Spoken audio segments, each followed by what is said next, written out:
week I am in South Carolina and I am driving the all-new GMC Acadia, and this is bigger, completely redesigned, lots of technology included.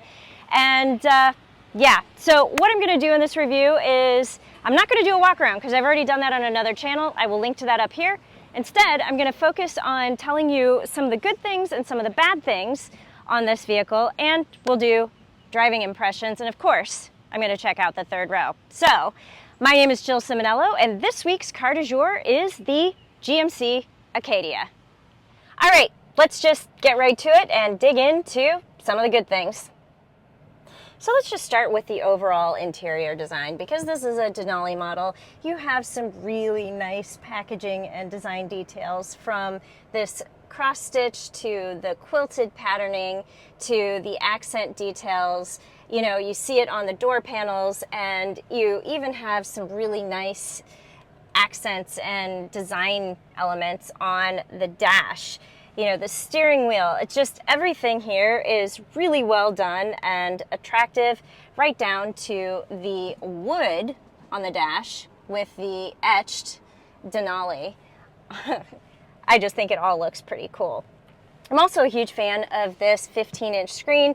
It's very swipeable, and you have a Google operating system here, but unlike the electric vehicles, General Motors has decided to go ahead and still include Apple CarPlay and Android Auto. Now, I don't have my phone paired to the system right now, so I can't show you what it looks like, but you do have some options for phone mirroring systems, and I really like that. So hopefully that is not going away. You kind of have the best of both worlds, because then you can log into your Google account and have all of your, Google things attached to the vehicle, and you can create your own profile here. So we haven't done that yet either, but you can create your own profile, and it will remember your seat settings, your audio settings, and even your favorites and your settings for the screen. So what's really cool is you can actually customize, your menu up here and take the things that you're going to use the most frequently and drag and drop them up there.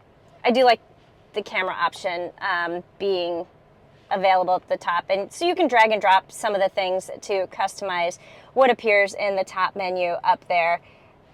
Like, is that a space? That's a space. So you just have to figure out where the spaces are. So you can drag and drop some things up there and move things around based on what your preferences are. And again, if you log into your Google account, you will have access to your Waze information. But if you are using Apple CarPlay, you can just log into Waze through there. We've got to pop outside to look at one of the other things that I really like. So you do have easy access into the third row.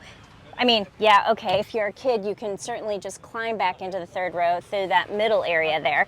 But you also have this button here, which will move the seat and move it forward so that you can have this really big open space to climb into the third row. So kids may climb through the center, but adults are probably gonna wanna have this space to just climb up. And it's not, the seat's not too heavy. It's very easy to put back into place.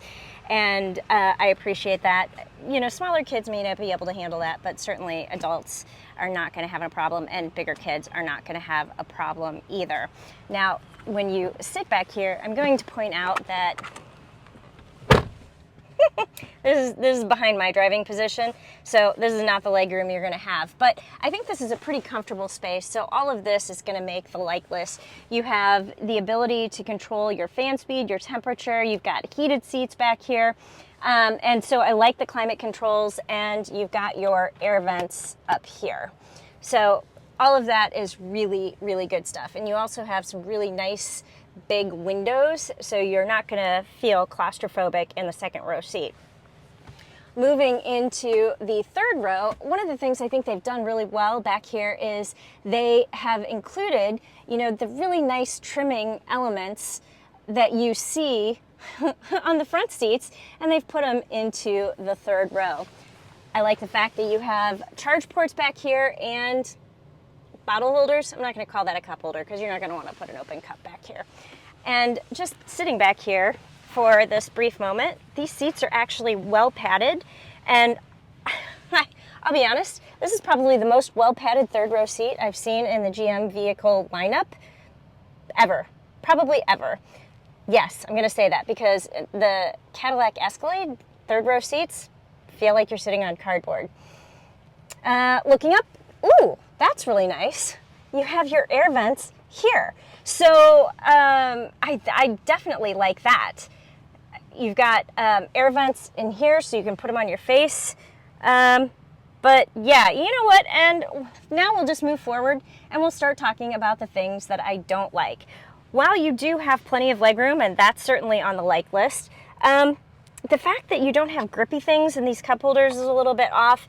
And General Motors was trying to play up the fact that you have this great big window back here, but I'll be honest with you, that's not really a great big window, and that does make you feel a little bit claustrophobic.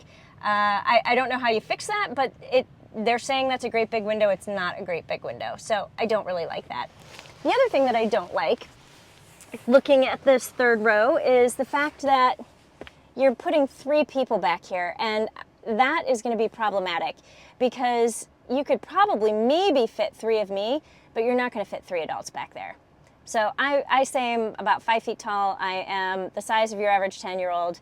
That's still going to be tight quarters, but they do have 3 seat belts back there. And so they have the expectation that you would put 3 people back there, but I'm going to say that's not so good. For reference, I just wanted to show what it would look like if you tried to put 3 of me back here. So here is where my shoulders are. I go into the patterning on both of the seats next to me, and then,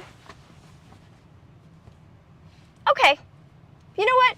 Okay, this is not ideal, but you could put 3 people, 3 of me, again, not adults, 3 of me, 3 10-year-olds in this, and you wouldn't necessarily be touching shoulders. It would be tight, but you wouldn't necessarily be touching shoulders. And I do have enough butt room in all 3 seats. And again, I'm going to point out, these are pretty well padded. I do wish that they didn't put 3 people back here, but this is doable and it's not completely awful. So instead of putting it on the do not like list, I'll put it on the so-so list. Moving back into the front row, talking about this right here. This I don't like because General Motors usually does a much better job with their wireless charging, and I don't know if it's because this is a pre-production vehicle. I don't know if this is just this vehicle, but this right here does not overheat your phone, but it doesn't hold your phone in place very well either. So I would put my phone in the charger and it would say that it was charging and then it wasn't charging, and then it was charging and then it wasn't charging. So I thought all of that was just a little bit ish because General Motors had previously nailed the phone charger, and I don't know what they did here to unnail it. I'm going to cross my fingers and hope that this is because it is a pre-production model, but wireless charging doesn't work so well. And the last thing so far that I found that I don't like on the GMC Acadia Denali is going to be the cup holders. So I've been drinking this very skinny can of Pellegrino, and it just is not going to be held in here by these little bubbles that you've got in the cup holders. And there was one turn that I took that it actually spilled into this cup holder where the key was. So that is less than ideal. So I don't like the cup holders. But when you look at the grand scheme of the things on this vehicle that you can like and not like, and you've got your cup holders, you've got your wireless charging, and you have the fact that you're going to put 3 people in the third row, that's not so bad. That is really not so bad at all.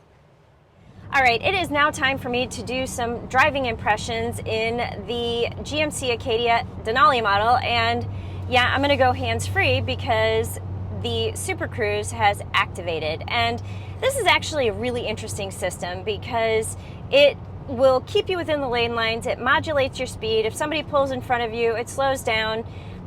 It will even change lanes for you. So we'll see. We'll see if it'll execute an automatic lane change for me. But the idea is you have to look ahead while you are hands-free and be ready to take the wheel at any given moment. And if the system detects that you are not looking ahead, it will disengage. So you got to pay attention. This will flash green and then it will turn red, and then the steering goes all like loose. So the moral of that story is pay attention. Now, I do want to say I am short, and this is the second time I'm doing this loop to try and experiment with Super Cruise, because the first loop I did, it kept disengaging on me, and I don't know if it was because I was short. I don't know if this is because it's a pre-production model, but I switched with my drive partner and she didn't have a problem. So I'm kind of thinking it was me, not the vehicle. But we pulled in, we turned the car off, and the driver distraction alert was off, so we turned that on so that it would make sure that the camera was on and able to see me. And this loop around, it's working just fine. So, and it's doing a lane change. It gave me a little vibration on the seat, and it's changing my lane for me. So in all, I think Super Cruise works really well, but yeah, there may be some short girl problems going on a little bit, but it's working fine right now. So in terms of the rest of the driving impressions, I do want to say that this is, it feels a little bit heavy to me. Now, I'll be honest, I didn't drive the previous generation Acadia, taken the wheel because I'm going to be exiting. And it's telling me to take the wheel now. So, I didn't drive the previous generation Acadia, so I don't really have a good basis of comparison, but this does feel a little bit heavy to me. It doesn't feel as nimble as I think that this should feel.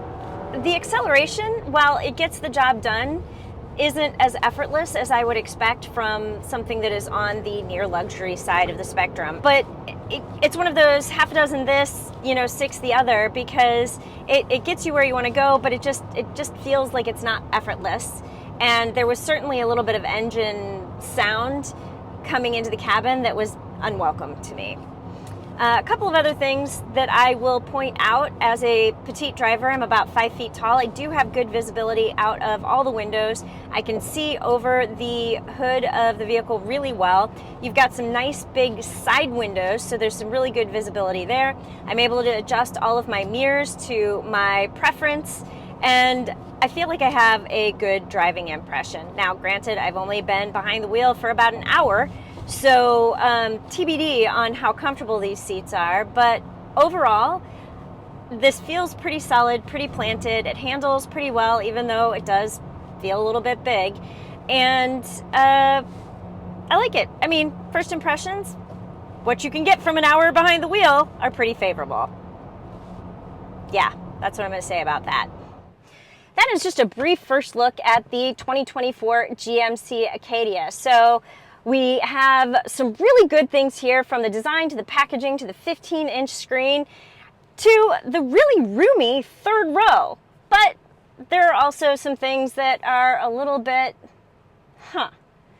including the wireless charging and the cup holders. And the fact that they're going to try and shove 3 people back there. What? But overall, if you take the good and you take the bad, I think that the GMC Acadia is overall a winning vehicle. But only you can decide. So if you were looking for a luxurious 3-row vehicle, I would say this is absolutely worth a test drive. That is what I have for you this week on the 2024 GMC Acadia. Thanks for watching, and I'll see you next time with a new car du jour.